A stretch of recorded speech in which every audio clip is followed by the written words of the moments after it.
حسن بصری رحمہ اللہ کے پاس چند خوارج آئے اور کہا کہ حجاج بن یوسف کا ظلم بڑھ گیا ہے، ہم خروج اور بغاوت کرنا چاہتے ہیں. انہی لوگوں کا کنسپٹ بتا رہا ہوں میں، یعنی اس نظام کو اکھاڑ پھینکنا چاہتے ہیں.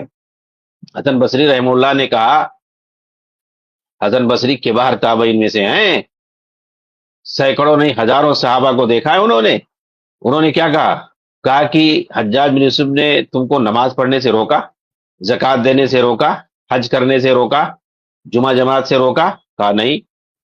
تو کہا اس کا مطلب جو ہے تمہارا اس سے کچھ دنیاوی پرابلم ہوگا، تمہیں وظیفہ نہیں دے رہا ہوگا، تمہیں نوکری سے ہٹا دیا ہوگا، تمہارا کہیں جائیداد اس نے جو ہے قبضہ کر لیا ہوگا، کسی کو ناحق مارا ہوگا، یہی ہوگا.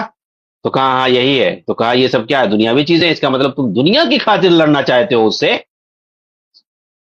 دنیا کی خاطر تم لوگ لڑنا چاہتے ہو، دینار و درہم کے لیے تم لوگ لڑنا چاہتے ہو، اور پھر جو ہے ملک کے اندر خون اور فساد پھیلانا چاہتے ہو.